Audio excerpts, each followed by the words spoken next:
Karugo wathango tukurugama nake kinya hare hakabatarania na twithikira kigoto giake kiagararu. Asante.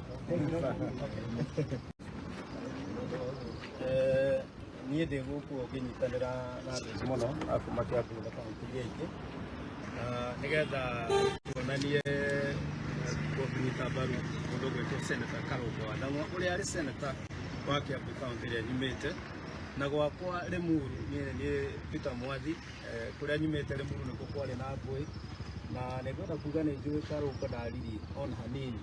Niĩ nĩ ndaragia hĩndĩ ĩrĩa ingĩ ciaikirio na ndinamenya gĩtũmi kĩmwe ingĩheo gĩgũtũma Karugo Wathang'wa akorwo arerwo kenjiri na warĩa ngwenda kinya MP waku ũrĩa watindire thimũ-inĩ aikarĩte handũ keheri-inĩ areri wathiĩ Nairobi.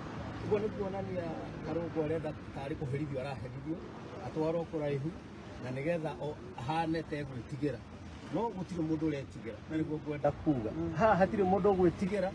Akorwo mandwarire raundi ũguo magĩcoka makĩndetha iria mandeire nĩgetha ndĩtigĩre, ĩni ũyũ ndĩ haha na ti rĩu ona rũciũ noke mpaka ndagĩka ya mũico, gũtirĩ mũndũ wĩ haha ũgwĩtigĩra, na tũroigire tũkũnyitana ithuothe kaigua na gĩcukũrũ nĩgetha tũrũire kĩhoto. So I want to say this, that I'm here in solidarity with Karugo Wathang'wa, and I can say I was among the abductees who were taken hostage by unmarked cars, and I'm very fortunate to be very alive, and I'm very happy with these leaders who are here, among the mothers who are not here, that they put enough pressure that I was released, including my family. I want to thank you very much.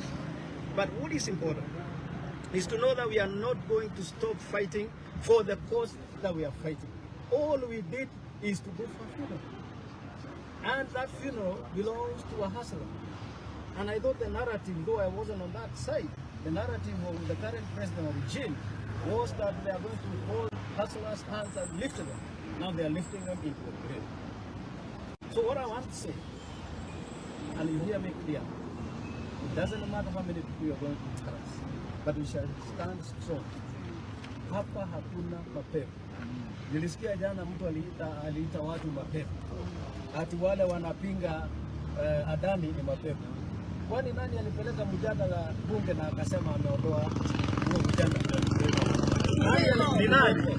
Pepo ilipeleka. Si yeye ndio alisimama akasema ya kwamba amekuja bunge na nimeondoa hii mjadala, hatutaki kuendelea na Adani. Alafu anasema sisi ndio tulipinga, sio sisi. Kwa hivyo kama anaitana mapepo, yeye ajua pepo ni nani, sio?